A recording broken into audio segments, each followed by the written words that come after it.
Pak Sabahura Nabi geduk dengan sahabat dalam masjid. Lewat sahabat kan lewat urang kaya lewat di ke kan sahabat di urang kaya lewat di ke masjid. Gengi yang li Nabi mantap ke sahabat nyantau nya urang kaya Rasulullah kaya mantau aja man. Oh ji Rasulullah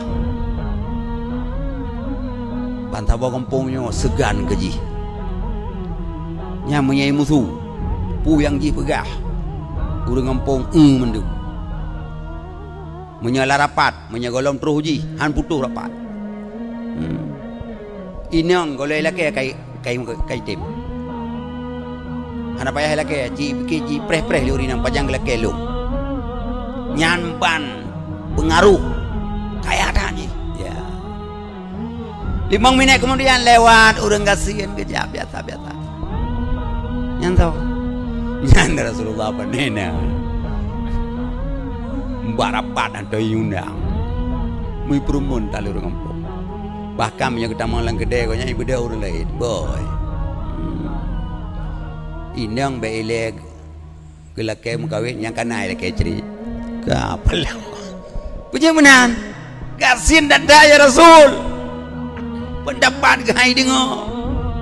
hai perlu larapan ke hanai dengar tu gasin dan ya Rasulullah. Apa kata Rasulullah? Hai nyan yang jak hanya lumbui duanya ngon yang lumbui sabunau donya dan asadunya lam pandangan Allah mantenggoji. Baru tahu sahabatnya ternyata kefakiran kemiskinan itu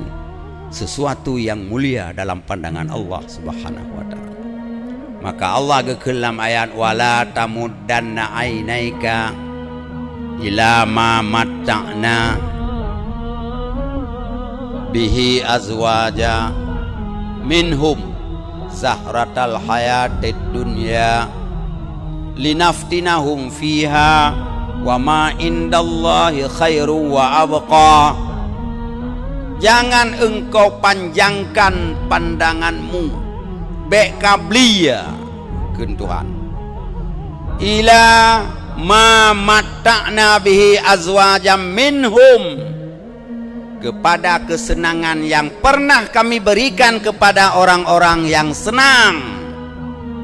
bek wate tangiang motogop bla desen anu mata de bancarai metapeng nyai pikir aku hai puki bancarakan jino kan fi bulu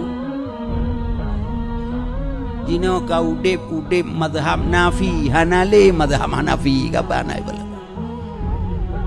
juk peng ke dayah benafi juk peng ke masjid benafi bantu limo kurang kampung benafi bantu mana kurang kampung benafi mazhab nafi Hanafi, Haibi